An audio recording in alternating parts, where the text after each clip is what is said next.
Ladies and gentlemen, a very good morning and welcome to this webinar entitled Emirates NBD Global Investment Outlook 2020 Mid-Year Update. My name is Axel Threlfall. I'm editor-at-large at Reuters based out of London, and it'll be my job today to guide this session, to introduce our speakers, and together with all of you try and get as much information as we can from our speakers about where they see things going and how best to position for that.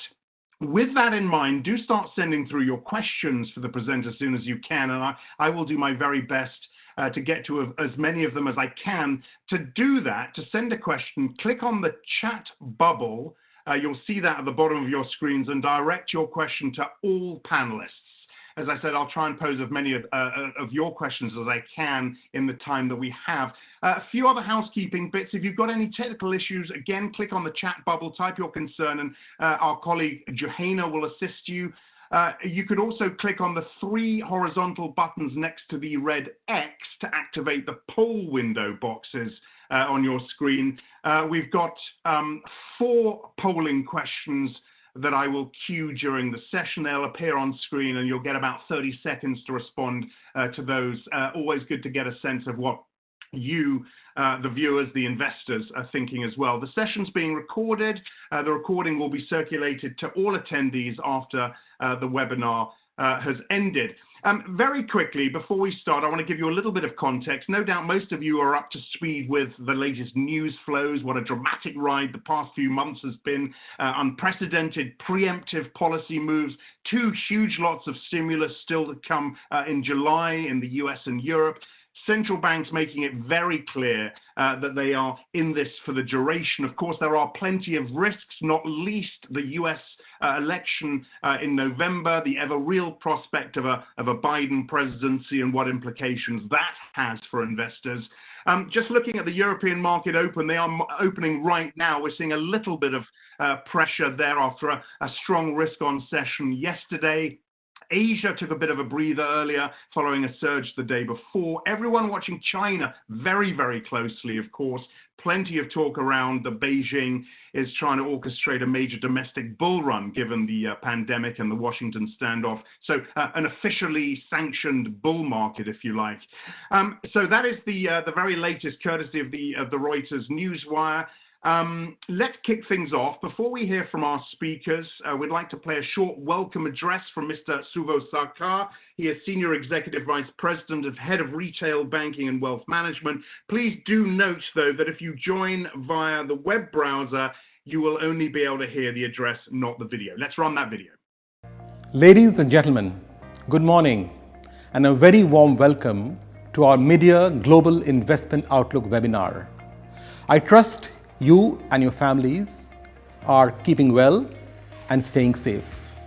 This is our first virtual investment outlook event, and I hope you'll find the digital format as engaging as a face-to-face one. 2020 has been an unprecedented and extraordinary year globally. Over the past few months, as we grappled with lockdowns and social distancing, at Emirates NBD, we have made every effort to ensure that we remain at your side during these challenging times. Our relationship teams have been staying connected with you remotely. Our investment office has been working tirelessly to provide you with market updates and solutions. And our state-of-the-art digital platforms have been helping you monitor your portfolios and place trades. We have also rolled out a series of relief measures, including loan deferments, to help our individual and business customers tide over this difficult period. With regards to the investment landscape, 2020 has been extremely eventful. The coronavirus outbreak took the world by surprise, and the measures to contain it have led to the most brutal macroeconomic downturn seen in recent history. It has also triggered an unprecedented response from policymakers globally. As a result, after an initial period of panic, markets have just delivered one of their best quarterly performances ever. Our investment team, led by Maurice Gravier, has been extremely active not just in protecting your wealth, but also to help seize the opportunities brought about by this volatility. Maurice and his team will share their convictions and analysis of the current situation and provide their views for the coming months to successfully navigate an ever-changing environment. Thank you. Thank you for taking the time to join us for today's session, and I hope you find the webinar today both interesting and insightful. Thank you very much indeed, Suvosaka.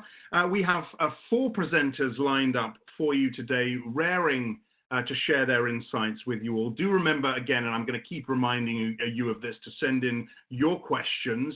Our presenters are Maurice Gravier, Chief Investment Officer, Anita Gupta, Head of Equity Strategy, Sanjit Singh, Fixed Income Analyst, and Giorgio Borelli, Head of Asset Allocation and Quant. Before I call on Maurice to deliver his presentation, we would like to open the first polling question, which you should see pop up shortly on your screens. There you go. And if you could, we're going to give you 30 seconds or so to respond to this. After -4% in 2018, +14 in 2019, what should be the performance of a moderate portfolio in 2020? Terrible, consolidation, flat, modest, or double digit? Do take a few moments to respond to that now. And as you mull that, I will line up Maurice. He is, of course, as we've just heard, the Chief Investment Officer at Emirates. He has over 20 years of investment experience with leading asset managers, a Swiss private bank and family office. He reshuffled the asset allocation process with a focus on both capital preservation and the ability to adapt quickly. Maurice will provide you with the bank's views on the big picture and asset allocation, and also update you on the global investment outlook for the year ahead. One thing worth mentioning, though, before Maurice starts, the fact that Emirates NBD seemed pretty unfazed by the pandemic back at the beginning of February. Of course, events since then have proven that stance to be very wrong indeed. We'll get an update from Maurice in just a second. Let me bring you there. We've got the results of the poll. 31% of you are going for D, going for a modest, so close to +5%. Is what most of you are going for there. 5% still thinking terrible at -10% or worse. Let me throw it over to Maurice now. And in fact, let's start with your reaction to that, Maurice. Most 31% saying modest, close to +5%. What do you think? Yes, good morning, everyone. Thank you, Axel, for the introduction. And we are absolutely delighted to have all of you here for our first ever virtually held media update, but this year deserved a media update. It was certainly 2020. I'm very happy with the result of the survey because I see some optimism, and I must say that we share a bit of this optimism. And let me start by the conclusion, as I always do. Our key message is that we are tactically cautious, but we are confident for the medium term. Tactically cautious because the markets are priced for perfection. We think that perfection should happen, but it will not happen without turbulences and being questioned. This is why we are also confident that the crisis is severe, but it is also transitory, manageable, and at the end, we think that it has only accelerated trends that were there before. The end of the economic cycle, the need for more monetary stimulus, more technology, maybe a different globalization. So that's why we are cautious for the short term, confident in the medium term, and it's not just about downside, risk, gloom, and losers. There are also fantastic opportunities that my colleagues will present you in the equity and fixed income. So let me start with what we initially said, and thanks, Axel, to remind us that, yes, we had initially underestimated the coronavirus. When we did our year ahead back in February, we had 3 messages. First, we expected moderate returns with risk on the downside, but moderate, positive. Second, we were prepared for volatility and were highlighting flexibility to benefit from it. And third, we had a preference for emerging markets.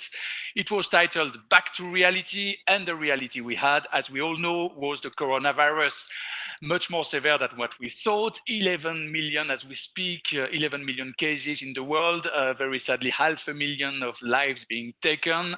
billions being affected by the lockdowns, which have frozen the economy, as Chauveau was saying, but also triggered the most massive response ever. We'll go through that in some details. Before that, let's have a look at financial markets in the first half of the year. As you can see on the right side, risk assets such as equity, high yield across developed and emerging markets, also oil in gray, they have started with a full panic. After some weeks of denial, it was a panic. We lost 30% everywhere, and then we started a recovery, which ended with one of the best quarters in history of performance, up 30-40%, depending on the asset. So we have done this kind of V, and at the end, if you look at the left side, of course, over the 6 months of the year, only the most defensive assets show positive performances, especially gold flying 17%, but also safe bonds. But the risk assets, such as equities, are finally down only a single digit. So this doesn't look like a very huge price to pay. Sorry, I'm lost in my slide. So in this context, what happened to our views? And let me update it. Actually, not much. We have kept most of our convictions. The only thing that we have changed is that we don't expect anymore this 4 to 6% with downside risk, which is what we said. We expect our performance to be close to zero. We think that is going to be like a white year, a year to forget, but not something more severe. Why it's zero and maybe better. It's zero with upside risk. And why would it be that mild? Well, because we see things going in the right direction on the three conditions that we had set for markets to recover, which are first, some control over the pandemic and the lockdown. Second, a response from policymakers to avoid a financial crisis and an economic devastation. And third, market valuation, which have to be reasonable. And we'll see later that it is probably our key concern for the short term. Let me start with the virus. Where are we in the pandemic? Our scenario for the virus has always been that we thought most of the restrictions would be lifted by the summer. We thought that we were going to be able to live with that virus until a vaccine is found. And this is happening from east to west. It's first in, first out. China, Asia, they are just fine. Europe is stabilizing, and we see no reason why the same pattern should not happen to Americas, which are currently the hotspot. We think that things are going to get much better. We don't see any broad global second wave, which will send all of us back to home. We don't think it's going to happen. What will happen, what is happening is normal. Less restrictions, more infections. So there are some local outbreaks. They are inevitable, but we think that they are absolutely manageable. Look at the UAE. Look at how the crisis has been managed here. Had all the countries in the world managed it so well, the number of deaths would be divided by 5. So now the world is much more prepared. We can deal with these local outbreaks.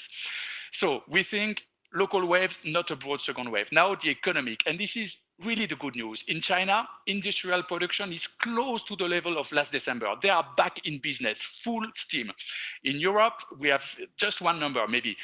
German production, automotive production in Germany, is up 85% in June compared to May. It is restarting. And in the US, last month alone, the US economy created 4.8 million jobs, and the leading indicators, the PMIs, are all above 50, which is the case in the UAE, by the way, as well, which means that we are not anymore in a contraction. That's the good news. The recovery has started, and we think nothing will stop it. There is a less good news, however, is that the shock has been immense, and I just put two charts to illustrate it. You see the unemployment rate in the US. You see this vertical bar. This is what happened. Compare it to the previous shock, which was the great financial crisis. Compare the magnitude. It's huge. Second chart, airline industry. There was last year 40 million flights being operated over the year. It's stunning. It's 100,000 per day. This year, it should be 20, and next year, only 30. So what we want to say there is that recovery has started, but the shock is so big that it will take time to recover. In the meantime, what matters is to make sure that the policy responses are big enough to avoid permanent job destructions as well as a financial crisis. Financial crisis, that's the job of central banks. supporting the economy, that's more the state. Fiscal support has been never seen before. I have put a couple of numbers here, and in the interest of time, I will not go into too many details, but maybe the UAE, more than 10% of the GDP is in pure stimulus package to support the economy. 100 billion dirhams from the central bank to help the banks deal with the credit impact. In the Eurozone, 1/4 of the GDP is in loan guarantees by state. In the US, fiscal stimulus should reach 15% of the economy. We're talking about $3 trillion, which is absolutely massive. All of that is funded by central banks who are printing money like never before to provide governments with cheap funding, but also companies. The Fed is buying directly some bonds. This response is twice bigger than it was during the great financial crisis, and it was decided 5 times faster. All the questions that we had about, is it right to have debt, to have monetary policy, have been answered in no time because there was no choice. So for us, it's very clear, it's sufficient and it's here to stay. Now, third condition for markets to recover, valuation. Are they high? Yes, they are. No doubt. As you can see on the left side, the PE of global equities is as high as ever, more or less, and in the last 10 years, it is extremely high. Is it worrying? Yes, it is. But is it an outright bubble? We don't think so. It's expensive. There is no room for disappointment, and it is vulnerable because it's expensive, but it's not outright expensive because interest rates are also very low. This is the right chart. If you look at the light blue bar, it is the equity risk premium, which is the additional expected return that you have for equities compared to bonds, which is, in a way, how attractively priced are stocks compared to bonds. And as you can see, it's quite okay. It's doing okay because the rates, the dark blue bar, are so low that it's logical to pay a premium to equities. Having said that, valuations are high. How did it happen? Because valuations are not the only driver. As you can see, liquidity and sentiment matters, and they explain the last quarter rally. The rally started on the left side exactly when central banks boosted money supply. It's exactly the same time at the end of March. Money, liquidity matters and pushes multiple higher. On the right side, sentiment. The dark blue bar is the volatility index. It is inverted. So when it's low, it's full panic. When it's high, it's full euphoria. You can see it's exactly the same thing as an equity index because people were terrified. They were underinvested. So we had a stream of liquidity, incremental good news on the economy, meeting a pool of terrified, underinvested investors who could only buy to try to catch up with the rally. This is what happened in the last quarter, and this is what we think will keep on working, but with less power because we will have less incremental good news and probably less underinvested people in front of that. So let me summarize, and I'm already a bit too long, I'm sorry. Our first message, why we think that returns should be close to zero and not worse than that. Yes, we are in a recession, no doubt. The IMF, which is very pessimistic, says -5% for the global economy, but it's going to be short because the recovery has started. And the policy response is massive and will make it happen. Valuations, the only issue we have with valuation is that they have been too quick to price in the full recovery. We don't question the recovery, but we question the trajectory. We will have some concerns down the road, and it will create volatility.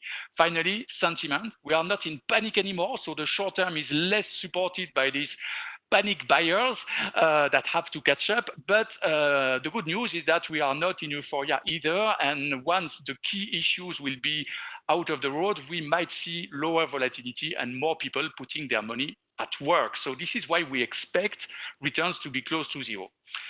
Our second message is flexibility, because what could go wrong? A ton of things. We have listed the 5 major risks that we see, and I will not go into all the details because I don't want to scare you. No, it's just that there are so many risks that we think that there will be volatility because markets are vulnerable. A bigger recession, you have already understood, we don't believe in it. We believe in the recovery. A greater financial crisis, it will not happen. Banks are well capitalized, central banks are here. Geopolitics, yes, of course, they are hot, but it is a US presidential election. So escalation should be more verbal than actual action. And we are quite confident in that. US elections themselves, yes, Axel, you're right. Mr. Biden could be president, and according to the polls, he should be. But first, the polls, we never know. Last time we had a surprise. And second, Mr. Biden is way more market-friendly than Mr. Bernie Sanders, who was maybe a potential candidate some months ago. So to put it simply, we see all these risks as fundamentally limited. We are confident. It doesn't mean that they will not impact the market. We think that given the level of valuation, there is vulnerability, and the markets will be impacted by every single question on the economy, on geopolitics, on financial crisis, US election, and whatever. And what do you do when you have risk that affect the market? Well, if you have a clear idea of what an asset is worth, and this is what we do for our scenario, we have fair value for each asset, well, volatility becomes your friend because it gives you only opportunities to buy and sell to adjust your exposure. And this is exactly what we have done. I'm very proud to share with you this chart on the right, which is what we have done as regards US equities this year. The blue line is the US index, the S&P 500. The orange line is the fair value for the year end that Anita had calculated. So let me take you through that because frankly, it won't happen to us every year. We started the year fully invested. Then in February, the blue line exceeded the orange line, which means that markets exceeded our fair value. So we sold because we saw the risk coming from coronavirus. We had no upside. We sold and then we revised our fair values. You can see the orange line is down. And in the middle of the crash, even compared to a revised fair values, there was so much upside that we bought back twice in March at the lowest. Then markets exceeded our fair values again, and we stayed invested because of the mechanics of liquidity and sentiment that I just talked about, and we reduced a couple of weeks ago at the beginning of June because we think some turbulences might be ahead. Now, as we speak, markets are back to this level. So this was my second message, flexibility more than ever. I cannot guarantee that we will be able to do that all the time, but we have the process to do that. We have our fair values and we look at every single opportunity to add risk or reduce risk. And the next direction could be to add risk. Third message, you know that we love emerging markets. I'm just looking at the time. I'm already way too long, so I will do it quickly. Why do we love emerging markets? Because they grow faster, they are cheaper, and they are less crowded in the portfolios. Their weight in the global portfolios are way below what they should be given their weight in the economy. Backdrop, even the very pessimistic IMF could not put a negative growth on China. Valuation, in the fixed income sphere, you have better yield at risk equivalent because you have less financial repression from central banks. And in the equity, the discount has never been that high. Less crowded, we know that. It's not a big part of the portfolio. So 3 messages, returns should be close to 0. We favor flexibility, we're ready to act. And third one, we like emerging markets. So our positioning is reflect that. Let's put it in a simple way. We are tactically cautious, which means that we are slightly underweight equities and slightly overweight fixed income. We expect turbulences. We hold cash because we think we will be positioned to seize these opportunities. And if anything, if you are right on the scenario, if it doesn't change, the next turbulences could be a dip to buy. We won't be alone to do that because many people in the market are waiting for a dip to buy. This is how we are positioned. Our largest overweight is on gold because gold has many virtues, and Giorgio will tell you about that. But for me, it's most importantly, a currency that nobody can print. So this is the positioning we recommend for a cautious, moderate, and aggressive client portfolio. And just maybe a word to remind you of our philosophy when it comes to what is a cautious, moderate, and aggressive. Well, your money is not just a number to us. Your money is your future, and we take this very seriously. This is why we have built our strategic asset allocation on capital preservation. For us, a cautious, moderate, and aggressive, our portfolio that will not lose money on 3 years, 5 years, 7 years, and we will get you the best possible expected returns while not losing money. It's the same thing when we compare ourselves to competition, and let me share with you our performances now. Our aim is to make a difference in difficult times. We want to protect your capital better when things are bad and try to be as good as the others when things are good.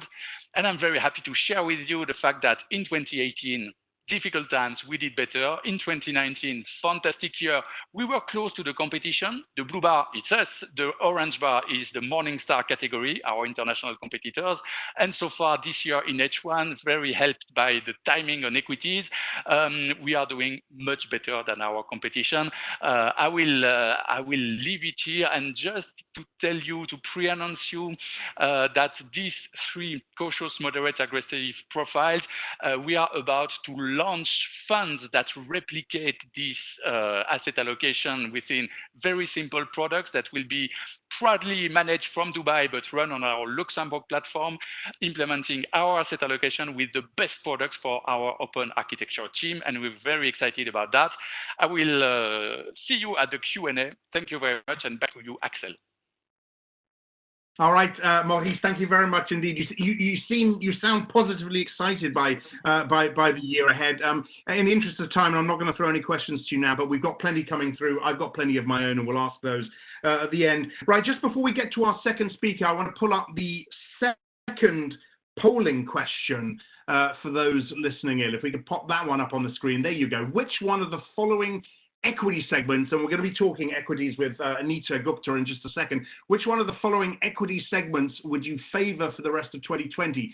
The US, the oil sector, emerging markets, healthcare, UAE, or the tech sector are the choices. Do take a few moments to send in your responses. And while you do that, as before, I'll introduce Anita.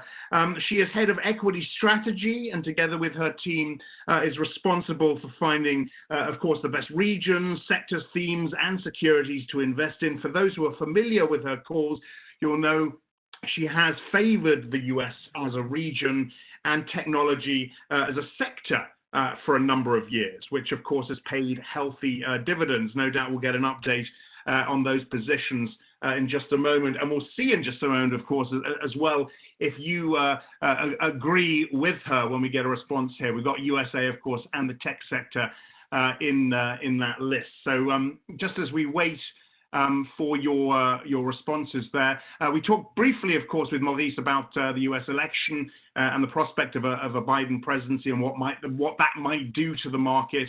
It looks right now as if the market is focusing more on the sort of support it's going to get from the central banks and worrying less about what Biden might do to the equity markets. But anyway, here you go.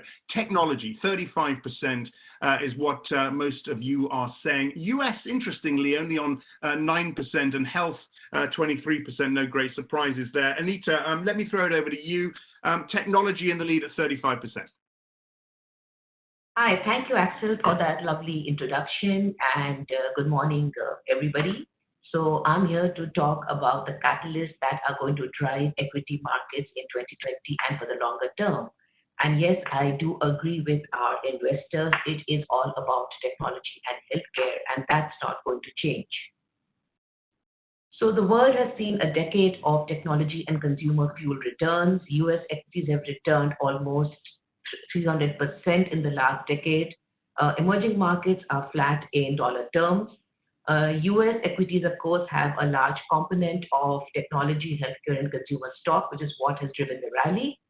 Emerging markets have a higher weight to financials. Now, 2020 has been an unusual year. As you can see, the bull run of the last decade has been broken in March. However, markets were quick to recover. So we see a disconnect between economic performance and markets, and that is a cause for concern. However, equity markets are often the best leading indicator for the direction of economic growth. So to go into our regional and sector performance for the first half of 2020, the only large market that's positive year to date is China.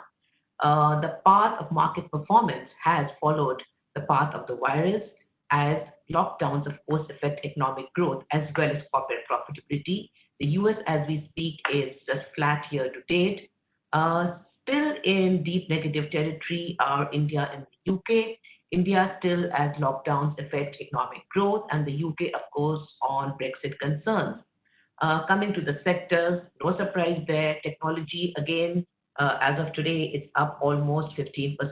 And that follows a 47% rally in 2019. So don't fight the Fed and don't fight the NASDAQ. Are technology stocks overvalued? No, because the higher valuation is well supported by high earnings growth. The healthcare sector is not only well valued, but no longer has the overhang of government policy on pricing. No surprises, consumer also is positive for the year. We are, of course, all stocking up on essential cleaning materials. Of course, the worst to perform have been the cyclical sectors, financials, as banks have had to provision for bad debts, energy sector, as there has been lower demand for oil on account of the virus and the impact on transportation. So our positioning, at the moment, we are very close to neutral on equities with a preference for emerging markets.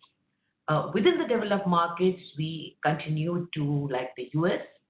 The US is home to the most profitable technology, healthcare, and consumer companies. And with their strong balance sheets, these are more resilient in a different COVID world. Yes, markets are fully valued, but we are looking to a very high earnings growth in 2021, estimated currently at about 25%. And as Maurice pointed out, the S&P 500 has a dividend yield close to 2% compared to a 0.7% yield on the 10-year treasury currently. Of course, expect volatility with US elections. In emerging markets, we continue to like emerging Asia, relatively lower valuations, positive growth, which underlines our preference for the emerging markets. And we focus on India at this point. Quality, selectivity, and resilience always pays off. Quality, as you can see, has outperformed not only this year, but it has been a long-term performer. However, consumer dynamics are varied today. There is less demand for luxury goods. There is less demand for leisure facilities. And of course, everybody wants to stay healthy. Something which Maurice mentioned earlier, we do calculate our fair values for the end of 2020. And in March, we revised down the earning expectations. For the US, we expect a 10% earnings drop. For the Eurozone, about a 15%. Emerging markets, we expect flat to positive earnings growth. The GCC markets, we are expecting a 15% drop in earnings. GCC is also at higher valuation compared to emerging markets. Hence, we think that price returns would be governed more by the dividend rather than just the economic and earnings growth. At the moment, fair values have been met for our indices, but we typically revise them mid-year, and our valuation multiples are definitely very conservative, and we would be taking them upwards as we see a pickup in economic growth. So, how do we position in fully valued markets? My colleague Giorgio is going to talk later about long-term returns, but definitely equities have given you the best returns, not only historically. Yes, they may be lower going forward, but still the best. So look at sectors that benefit from new consumer trends, companies with resilient cash flows in a very high debt world. Focus on selectivity and quality. Look at sustainable growth strategies. As you can see, over a 10-year period, growth has more than given double the performance of value. We can't predicate market direction short term. So systematic investing will yield the best returns. What's the next catalyst for equity markets? Very definitely, we are going to watch Q2 earnings. We are going to watch guidance from companies and any earning upgrades from analysts. To come to our favorite emerging market of this time, India. India, along with China, is the only economy to be actually estimated to have positive economic growth. India's digital economy is expected to grow exponentially, right from internet users to online and retail shoppers. The who's who of global business, as well as sovereign wealth funds, have been investing in Reliance's Geo-Digital platform, which is a leader on both e-commerce and telecommunication. As the Western markets get saturated, we are seeing investors from there looking at the nascent e-commerce markets of India. The next emerging market I want to talk about is our own region, the UAE. So attractive valuations. What's the catalyst there? At 0.7 times price to book, half that of emerging markets, very attractive. You've got increased foreign ownership limits that could mean increased participation in the emerging market indices, higher trading volumes, increased foreign participation. So that's the catalyst we are looking for currently. What sectors do we like? Telecom, very obvious with work from home and streaming, increased data use, logistics, increased use of e-commerce. Also, what's significant is that companies that have been, going the digital path have done better. We look at ADNOC with its smart retail stations and the recent restructuring of the UAE government and the focus on the one digital platform, very positive for businesses over here. From the emerging markets, which we like, the US we like, and now to go into sectors. So when we look at sectors, we look at what have been the performers in 2020. Genomics, the FANGs, gaming, cybersecurity, well, these have been called the COVID winners. But if you look at the last 3 years, these have been the winners over the past 3 years also. This is not something new. COVID outbreak has just accelerated the pace of e-commerce and digitization. These have been on our radar screen for quite some time. We have been talking about them, and we are going to focus now on the 3 sectors we like, which is very much in keeping with what the audience has already said they like, technology and healthcare. Our first sector, which we like, technology. Again, I'm not going to go into detail here. We're all very familiar with what's performing and where we should stay invested, whether it's e-commerce. Amazon just hit a new record high, share price was across $3,000. That's not surprising. Tesla also today is, had gained almost 300% this year. Tesla, of course, as the shift to electric vehicles, less dependence on oil. 5G as we need more bandwidth. Robotics as the supply chain is shifting, more domestically.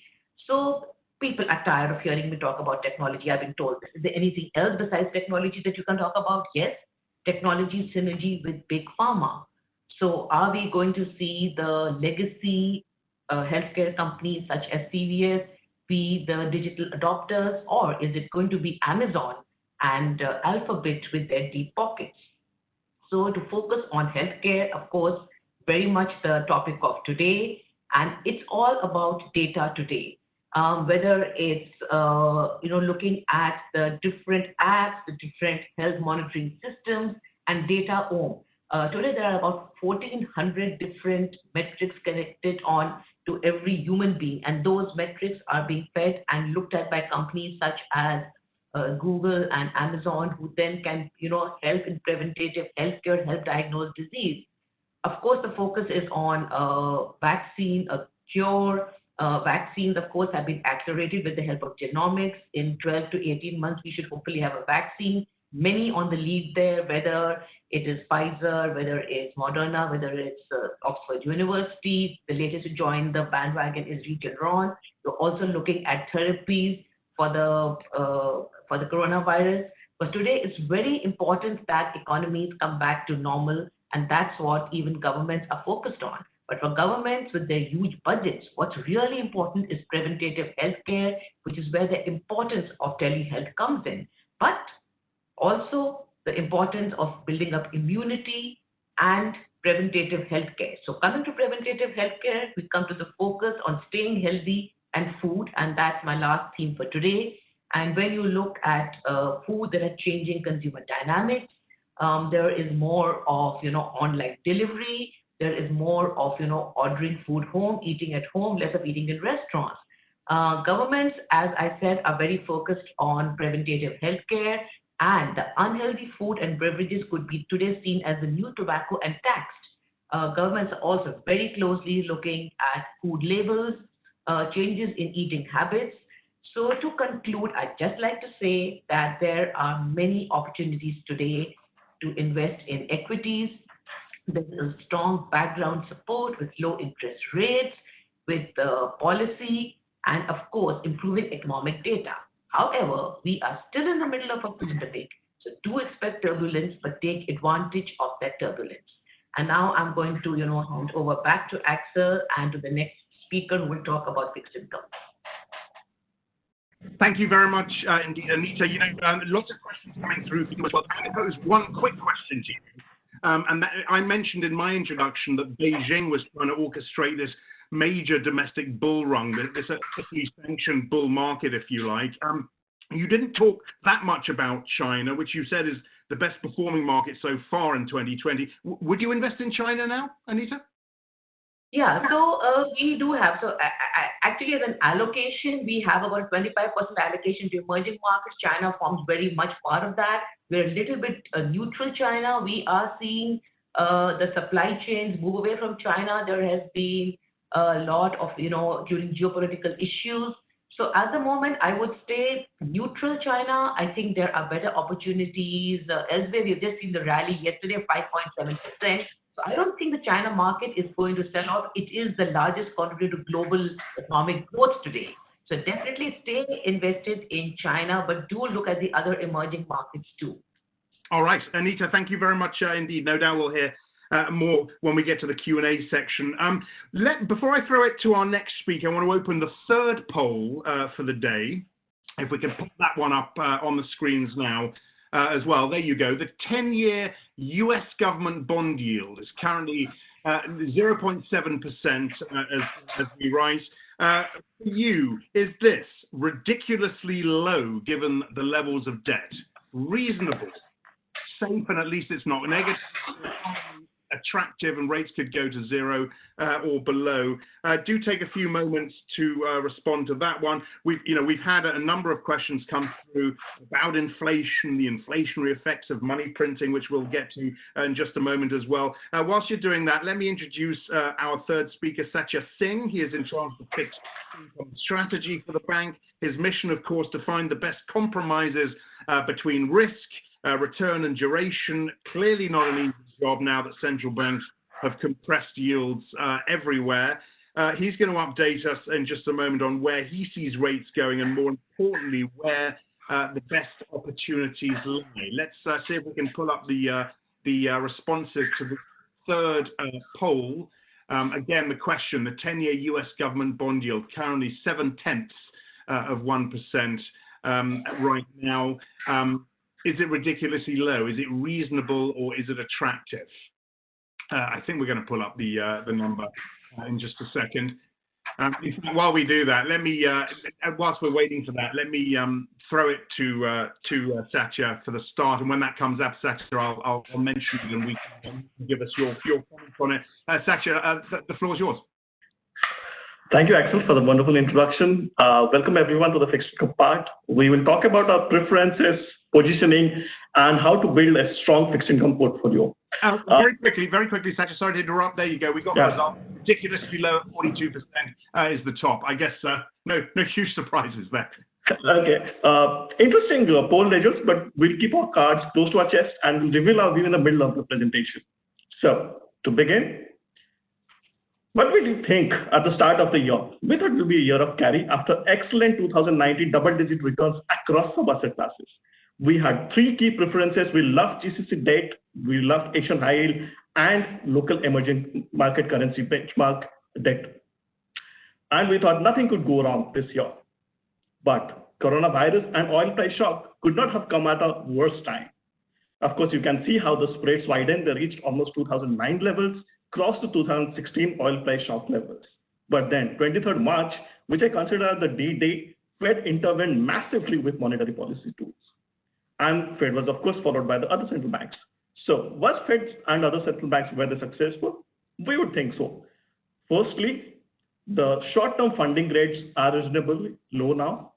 Second, the IG and HY primary issuance market, which was completely frozen, has opened up. And lastly, there's some sanity back in the bid-ask spreads of the secondary market bond trading. So Fed and other central banks get free out of free. What about us? Of course, it's not the year of carry anymore, but we got 2 out of 3. Call it luck or the way markets operate. GCC debt has been a stellar performer, beating the broader emerging market benchmarks. If you look at Asian high yield, they bet US high yield, global high yield, and pan-European high yield benchmarks. The only bet we lost was an emerging market local currency. But markets have a way of humbling us, and we accept the results. Where do we go from here? Stay up in quality is our clarion call. So the question, most of you thought that the yields are ridiculously low and they should go up. Unfortunately, we beg to differ for this year at least, because Fed has committed that the rates will be low for the at least next 2 years. That means we don't see 10-year treasury yields going above 1%, even in case of a strong economic recovery. global IG debt is a preferred asset class and should be part of asset allocation of every investor given its hedging capabilities and the total risk-adjusted return possibilities. Global high yield, for the first time in many, many years, actually justifies its name by giving a high yield, but there are risk clouds appearing on the horizon, and we should be cognizant of that. Emerging market debt remains our favorite asset class in the fixed income segment. This is debt, despite its strong run, still there are pockets of opportunities we could explore. So let's go into details deeper into the various asset classes. Starting with developed market IG. We continue to like financials within the investment grade credit, mostly because this is an yield-starved world. As you can see, for various rating categories, the yields are way, way low. But if you look at financials, especially the Euro and the US financials, they are trading wider to where they started the year at, as compared to their corporate counterparts. And second, fundamentally, we don't think banks or financials are part of the problem this time. In fact, for the last decade, majority of the central banks have spent their time to capitalize the banks, and the banks are well positioned to weather this storm. In terms of positioning, we like long duration because of three key factors. Firstly, the recent yield curve steepening in Treasury has actually given the long ends good valuation. Secondly, we think there will be muted IG issuance in the second half of the year. And lastly, hunt for yield continues. That means investors have to extend maturities to actually add alpha and generate extra yield. And that's why we believe long-end investment grade credit should outperform the short end. What about high yield? It's at a very interesting juncture, actually. On one hand, we have seen bankruptcies increasing. In fact, YTD 2020 bankruptcy rate has actually crossed the whole 2019 bankruptcy numbers. But on the other hand, if you look at HY primary issuance, in June, the high yield issuers sold close to $50 billion of debt, which is a monthly record. What we think is that current HY spreads of 650 bips around actually compensate the investors for the risk that they are taking. For example, if you see at the right-hand side chart, 650 bips actually prices in almost 8 to 10% of implied default rate. And the trailing 12 months default rate is at 3.8%, not significantly higher. What we like, especially in the high yield, is the fallen angel category, especially from the US, because they are backstopped by the Fed. So you can see how fallen angels have outperformed global high yield benchmarks on the left side chart, and we believe this outperformance will continue. So our investors can take position in any of the 126 issuers which currently have a negative outlook or are under credit watch negative by any of the rating agencies. Coming to our favorite asset class, emerging market, why do we like them? First of all, excellent return expectations. Whenever you can see historically, the emerging market spreads have been above 400, the next 12 months forward average return expectations have been really amazing. And that is the case now. If you look at the right-hand side chart, emerging market debt spreads are driven by US liquidity conditions. And thanks to the generosity of the Fed, we have ample liquidity in the system, which flows into the emerging market debt asset class. And then emerging market debt, we are cognizant, are not a very homogeneous asset class. There is rating and geographical dispersion. So what we like, we continue to like investment grade sovereign and quasi-sovereign issuers from Asia, especially in the belly of the curve, 7 to 10 years, because there is a lot of value for investors. And recently we have started to like LATAM, mainly because of the improved oil price outlook. And secondly, we believe a lot of downgrades are behind us or are priced in. So that means we can actually take benefit of the high LATAM carry without taking into consideration any kind of spread blowout. What about our local markets? As you can see from the chart on the left, GCC markets have been stellar performer YTD. In fact, their YTD returns are comparable to the investment grade credit from the developed market, right? But having said that, has all the value been squeezed out, or there is something remaining? There are interesting curve opportunities placed.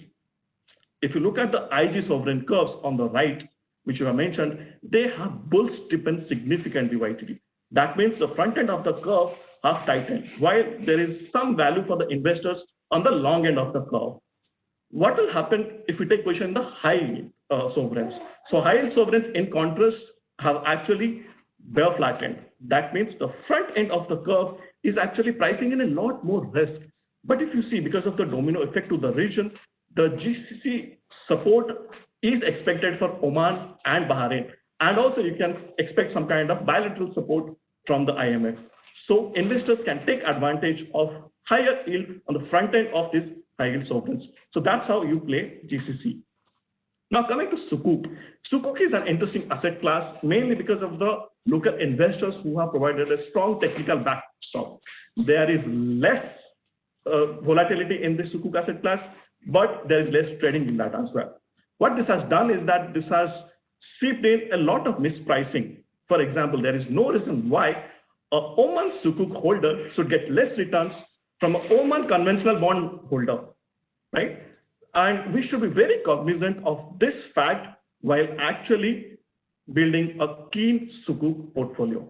So we have done an analysis for all tradable dollar-denominated Sukuks, which have at least $250 million outstanding. You can see on the left side that the asset under management is close to $140 million, and there are close to 165 to 170 securities, but majority of them, like 90% of them yield less than 6%, 75% of them yield less than 4%. So the sweet spot for us is to choose strong securities between 4 to 6%.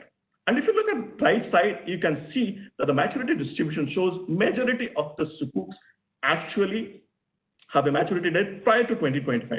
That means the Sukuk world is starved for duration. So we advise our investors, whenever there is a Sukuk, long duration Sukuk issued by a strong issuer, please take position in that. You will get a much needed yield pickup and it will have lower volatility as compared to the conventional counterparts. So that covers our preference and positioning as such. But how do we build a strong fixed income portfolio? Go for barbell strategy. It's not just a jargon. This is an exact example portfolio that we have built, and it can be replicated. How do you get the barbell strategy in work? From the front end, you clip the coupon. You invest in high-yielding issuers which are strong, which are either cash-rich or which are strong sovereign issuers with less balance of payment issues, or which are issuers which are strong MNCs which can put in cash in times of stress. This will give you high income in your portfolio. While on the long end, you focus on only investment-grade credit. Your aim on the long end is to get a chance at capital appreciation and to minimize volatility. So that's where IG sovereign and quasi-sovereigns help you.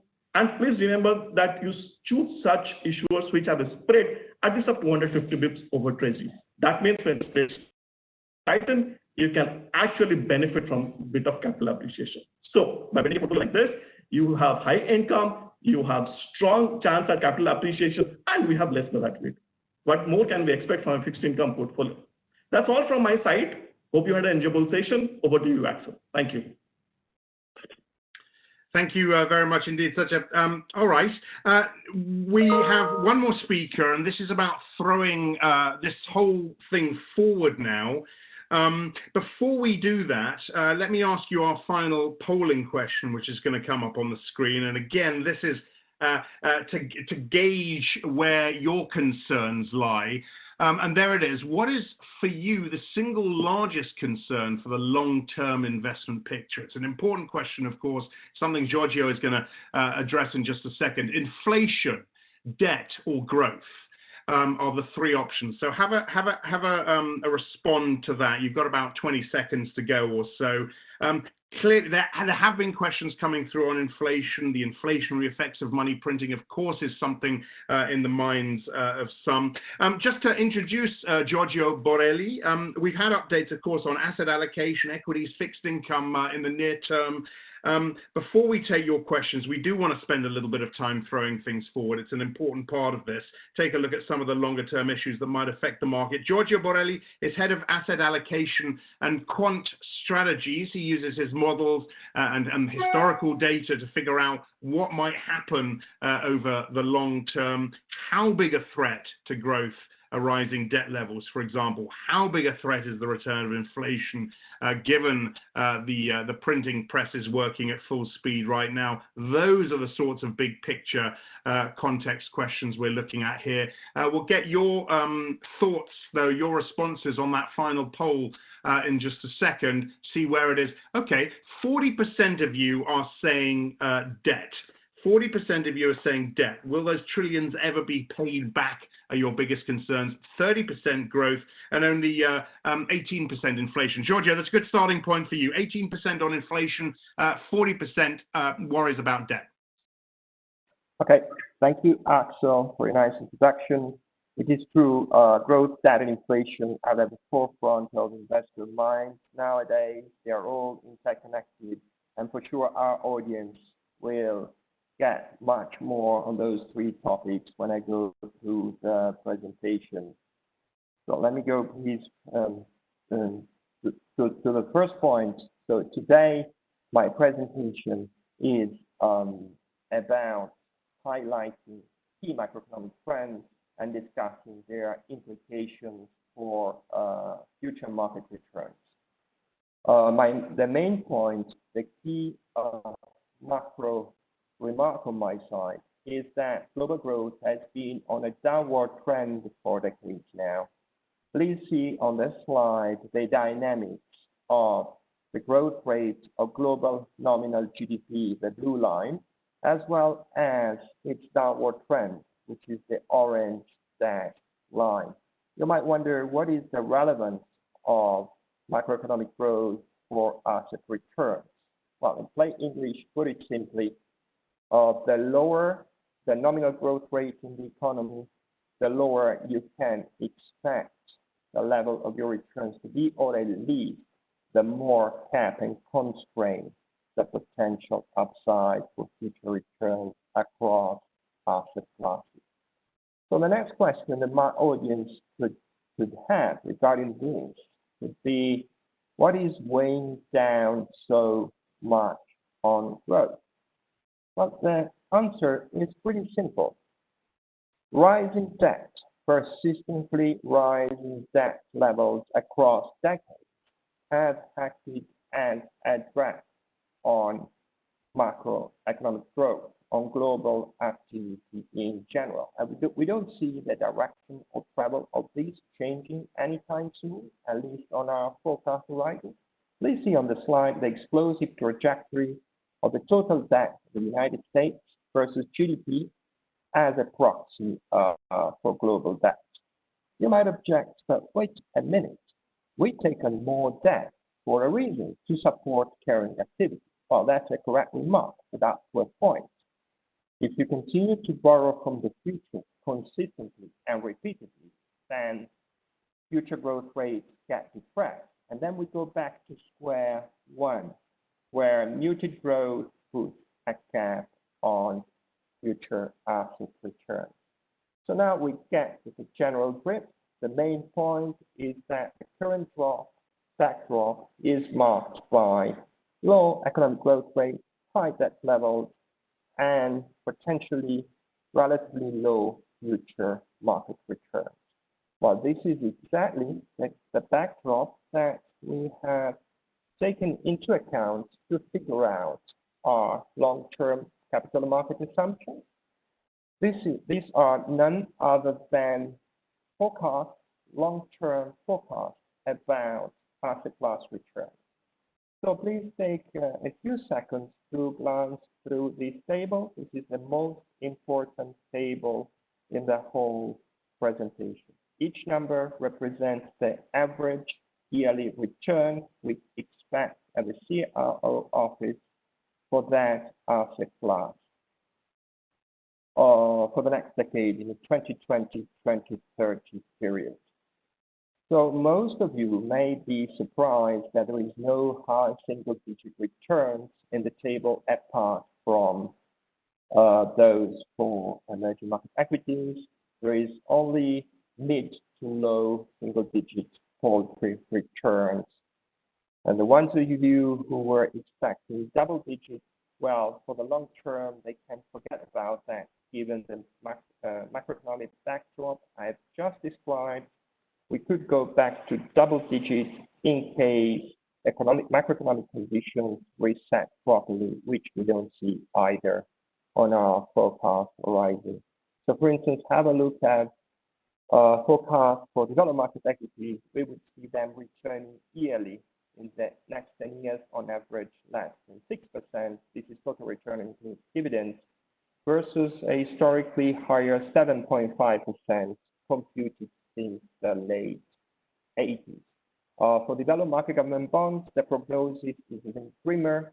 We would expect 1.7% versus historical 4.8%. Now that we get the point of lower market returns, you might as well ask, well, what is it that you see playing out in markets given the current macroeconomic backdrop? Well, think about what has happened since the great financial crisis. We have had a deflationary scenario. We continue to have a deflationary scenario. If anything, COVID-19 has exacerbated that tendency. And under those economic conditions, you would want to invest in relatively safer and higher yielding assets.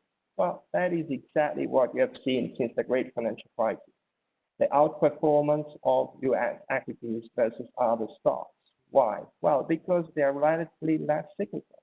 The outperformance of growth versus value as an investment style in equities. Why? Because growth is less cyclical than value. The outperformance of credit versus treasury, because credit is a higher yielding asset class, and you are paid to stay invested. That is opinion. Well, you might wonder whether we think that these trends are going to continue carry on for long. Well, they're going to carry on until inflationary pressures resurface. When that is the case, then we would have other kind of assets outperforming, emerging market-centric assets, so more cyclical assets. That would be emerging market equities versus other equities. That would be commodities coming to the fore versus other asset classes. I remember that Maurice mentioned the appeal of emerging market equities. That is true. Really, they have their own appeal in technical terms, but as an asset allocator, I tell you, if you want me to close my eyes, buy developed market equities tomorrow, and open my eyes some year further down the road to see them significantly higher, then I need to see more favorable inflationary trends.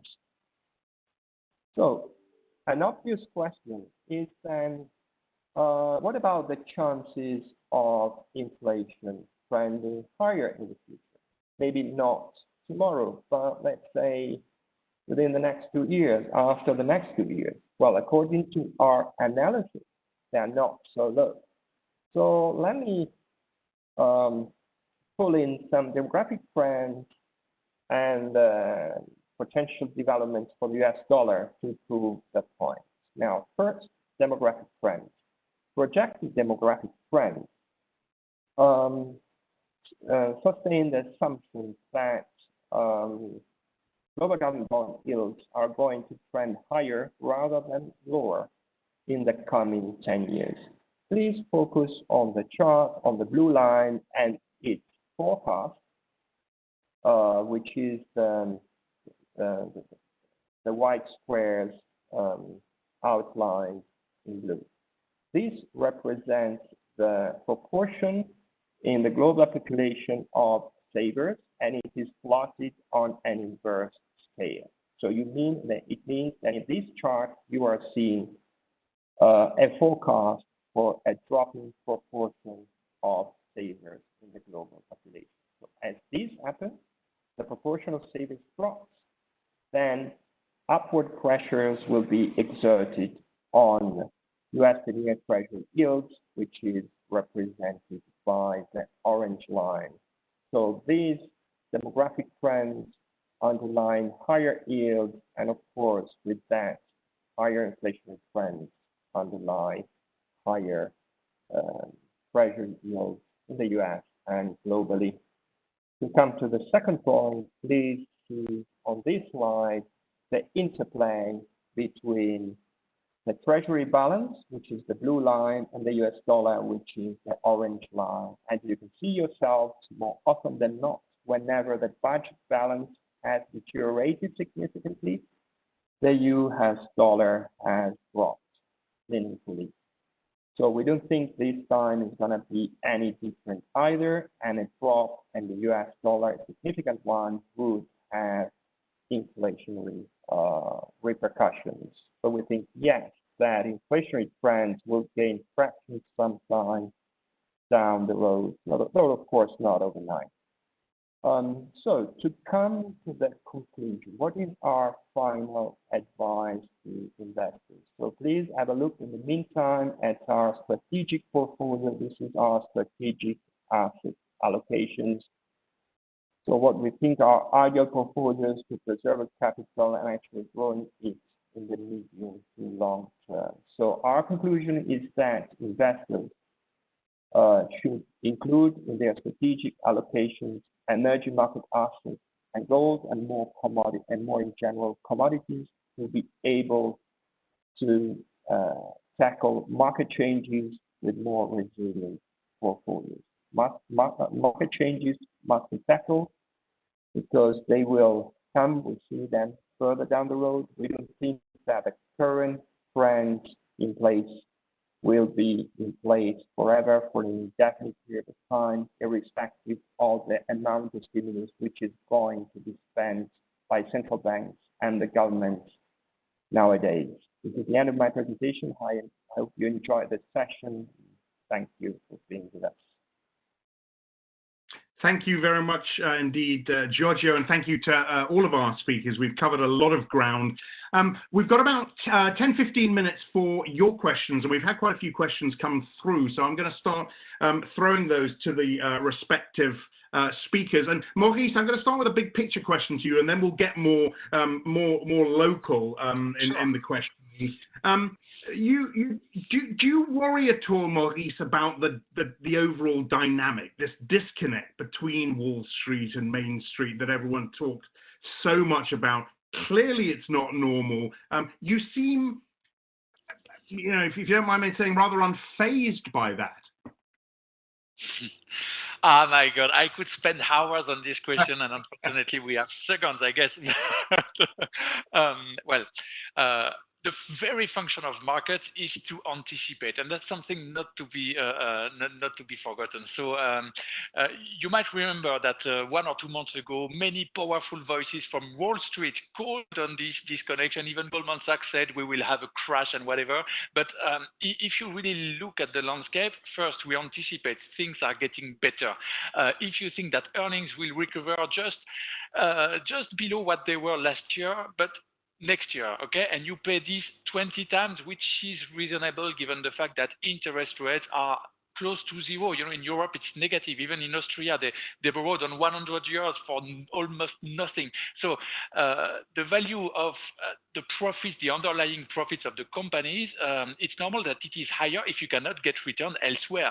And it's not just people talk about disconnection, but as Anita was saying, if you look at the performance of an equity index, it's long gone the time when the index was all about industrial conglomerates and oil and everything. Now the largest companies in the world are tech, are healthcare, are staples, and all of these, they haven't been affected by what happens, and looking forward, they even have bright perspectives. So it looks like a disconnection, but it has some fundamental ground.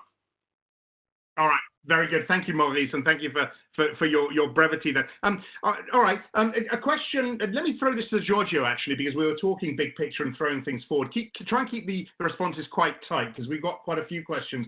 The geopolitical risks related to China. We talked briefly about China, but tensions with the US, the East China Sea, the South China Sea. If these materialize, do you think that the market is undervaluing these risks right now? Well, currently, for sure, the market is undervaluing these risks. We think, as Maurice said, considering the very full valuations, in particular of equities, And as Maurice said, this is more a year of rhetoric of action, being a presidential election year. So we don't think that these risks will materialize. It would be counterproductive for both sides to escalate in this direction, both on the US side and the Chinese side. But should that happen, that would be that would have a very, very material impact. Let's remember that the major risk in the past few years was the risk of a trade war. So should tensions rise again, they would have really a meaningful impact, considering also not only valuations, but that the economic recovery is still on a relative fragile footing. Yeah, okay, very good. Let me get the view of the panel of emerging market sovereign bonds, many of which, of course, are offering pretty good returns right now. Emerging market sovereign, do you want to get that? Yes, that's absolutely correct. Emerging market sovereign bonds have widened significantly after the March pandemic outbreak. However, we are a bit of cautious when taking positions in the high yield sovereigns. We continue to like IG sovereigns and quasi sovereigns, especially in the belly 7 to 10 years. There's a lot of value for investors there. In terms of high yield sovereigns, there has to be pick and choose. It's not a blanket okay to go into all the emerging markets. Especially be aware of the frontier market sovereign bonds like Sri Lanka, Pakistan, Mongolia, and some of the SSA entities. While we continue to like some of the names, like we like Pemex, we continue to like Brazil, we continue to like Egypt, and very front-end Bahrain sukuks to be. So that's basically you have to pick and choose in terms of the high yield sovereign bonds. But IG, you can stay in the belly of the curve of most of the Asian sovereign issuers, and you'll be okay there. All right. Thank you very much indeed, Satya. A question for you, Anita. You talk a lot about technology. There's clearly a huge focus on technology. The audience, the viewers, the clients gave their views very clearly on technology in that poll. The question is this: how can we say valuation of this sector look reasonable when we've got the highest PE on tech stocks? And I talk about a high PE, close to the dot-com bubble PE, right? Okay, actually, no, that's not right. The forward to earnings for technology, the MSCI World Technology sector is currently about 27 times forward earnings. And if you're looking at consumer discretionary, it's about 40 times. If you're looking at energy, it's about 64 to 68 times. So technology is definitely not the most expensive sector. And the reason that technology valuations are not high is because of the very high earnings growth. The technology sector also not only has high earnings growth, if you're looking at the compound annual growth rate over the next 3 to 5 years, which is at about 30%. But we are also, looking at margins for technology, and margins for technology are the highest along with healthcare. During the dot-com bubble, the internet stocks, the price to earnings was actually around 200 times. Now, we're nowhere near 200 times. I mean, a 27 is about 1/8 of that. And if you're looking at, Japan in 1991, it was around, the Nikkei went up to about 80 times. So definitely not anywhere close to a dot-com bubble. Secondly, the technology companies here, as Maurice spoke earlier, it's a very different technology world. These are very solid companies with very solid business plans, products, services, diversified, plenty of cash, very good balance sheets. It's not a dot-com bubble, to answer. Thank you for my bad on that one. Thank you very much indeed, Anita. Do we need to be concerned about the value of the US dollar? Do we need to diversify investments into other currencies? Anyone? Maybe Giorgio for you? Okay. Or yes. I was about to answer yes. Yes. In terms of US dollar, you really need to diversify. The US dollar is currently pretty overvalued in terms of purchasing power parity, or to keep things simple, we can say that according to this kind of modeling, the US dollar is more or less currently 4% overvalued versus the euro and about 5% overvalued versus the pound sterling, just to mention two developed market crosses. We have seen the starting of some weakening in the trend of the US dollar, and what we would need to be in place to be more weakening and to see a fully fledged bear market in the US currency would be stronger growth rates outside of the United States, because that would be the trigger for capital flows to move outside of dollar-centric assets and to shift to other assets outside of the United States, which would cause a big dollar supply. At the same time, we have a huge twin deficits at very low yields. These are unfavorable for the currency, for the US currency, but they don't matter until we have a positive trigger and full confidence in the outlook on the side of investors. So on a cautionary note, it is better to diversify and to sell those bonds. Okay. Look, I'm going to wrap up in just a second, but I've got two more quick questions. And I guess this one, again, is for you, Giorgio. You talked about gold, you talked about inflation, but some questions are coming through clearly, very specifically asking, what you think is going to happen to gold if inflation becomes a problem. What are you saying now on that? Okay. Well, we must first understand what gold dynamics are. Gold is not a geopolitical risk barometer. Gold is much more sensitive to US real rates.